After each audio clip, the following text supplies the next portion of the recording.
This is a WLBT 4:30 p.m. report.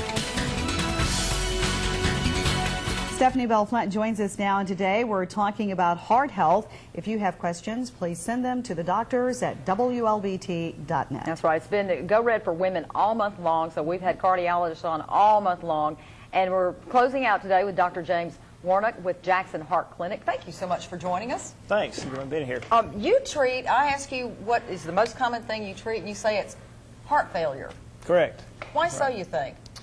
Heart failure is the most common cardiac diagnosis. It's the most common diagnosis of any sort in the Medicare age population. So with our aging population and with the fact that we've done such a good job at keeping people alive with heart disease, as they get older, their hearts get a little weak, and we see more and more patients with heart failure. So again, the women, we've been focusing on women, and we've been talking about Go Red for Women and that this is a leading cause of death in women. Do you find that because women are more informed now about heart health, that they're coming in to see you, asking the right questions to make sure they're treated and diagnosed the right way? Do you have more patients now?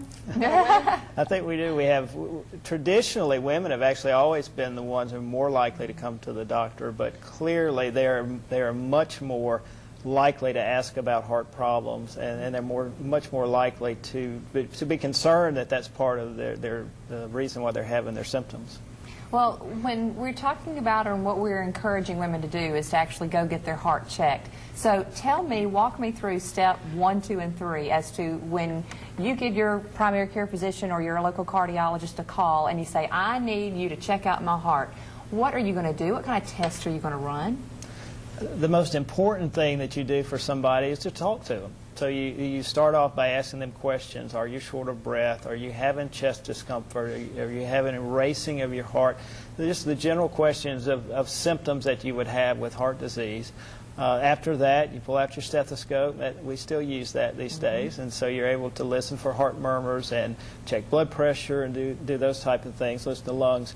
The most common tests that we do beyond that in the office are two. One is called an echocardiogram, which is an ultrasound test of your heart, which gives us an idea of how strong the heart is, what the pumping function is, what the valves look like. And then beyond that, probably the most common test that most people would be familiar with would be a stress test, which sometimes involves a walk on the treadmill. Other times it may involve a medication that we use to stress people's heart, particularly if they're old and not able to walk well. Do you also check the cholesterol levels during that workup as well? Absolutely. If that's not something a primary care physician has already done, then that is a big part of what we're doing, is looking at cholesterol levels. How long can you skirt by without taking cholesterol-lowering drugs once your cholesterol is up? That's a great question. Historically, over the years, we've accepted levels that were pretty high, and then as time goes along, we kind of ratchet the number down lower and lower, to the point now where more and more patients are felt to be an acceptable candidate for treating with medication. And so what you like to do is assess people's general risk, and if you're felt to be at low risk based on your risk factors for heart disease, then you oftentimes can be treated with just diet and exercise. However, if you've already have established heart disease, there's almost no question that you ought to be on a medication for cholesterol. Is there such a thing who actually can be put on diet and exercise and fix it? I have not met any. Have y'all? It really depends on what your goals are, and I have a patient now that we're treating with that, and we did some testing and kind of established they didn't have any evidence of heart problems now, and so we're going to give her a while and see how she does. And people that are very motivated and can lose weight and exercise, oftentimes they can get by. Okay. All right, thank you so much. Interesting information. Thank you. For more health news, you can log on to WLBT.com and click on Medical Matters. Well, we're going to continue our medical conversation, wrapping up Heart Health Month for women, and we're talking with Dr. Warnock, and you've been great. I was asking you about a checklist. If we have a checklist, if you have a family history of diabetes, if there's blood pressure, should you automatically be concerned about your heart? I think so. I mean, I think each one of us needs to know what risk factors we have for heart disease, and those are traditionally diabetes, blood pressure, family history of early heart disease, cigarette smoking, high blood pressure. Those have always been kind of the traditional things. And the more of those you have, the more you need to be worried about your heart. Wow, I mean, how can you tell when the early onset of it's coming on?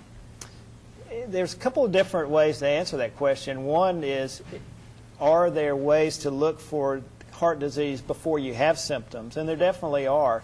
One of the things that has been promoted recently is something called coronary calcium scoring, which is a way to actually look and see if you have any buildup of cholesterol plaque in your arteries. So there are ways to see things before symptoms. And then clearly, if you're beginning to have symptoms, some of the subtle things might be a little chest discomfort when you exert yourself, maybe a little shortness of breath. And I oftentimes ask patients, well, tell me, can you do everything that you were able to do last year physically? And they may look back and think, wow, you know what, I can't do quite as much as I did last year or the year before. That may be an early warning sign.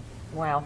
You know, one thing with women particularly, but I'm sure men have this problem too, is anxiety causes the same type of feeling. Is there any way, I mean, why does anxiety make your chest feel like it's going to blow up? That's a question I haven't been able to come up with an answer to, but there clearly are a lot of things, including anxiety, that make your chest hurt. And so oftentimes there's no way to know for sure until you get checked out. And even my patients who have known heart disease will come in and they're having chest pain, and we find out that it's really not their heart. But the safest thing, particularly in someone who has risk factors, is to talk to your doctor. And what about stress? Right. We all know about that. Yeah, stress has been talked about for years, and we really don't fully understand exactly how stress impacts heart disease. But I think there's no question that the more stress you're under, the more your risk is. All right, Dr. James Warnock with Jackson Heart Clinic. Thank you so much for winding up our Heart Month for us. Great, thank you. Right, stay with us. We'll be right back, and we've got to give a purse away, so Ooh, don't go yes. away.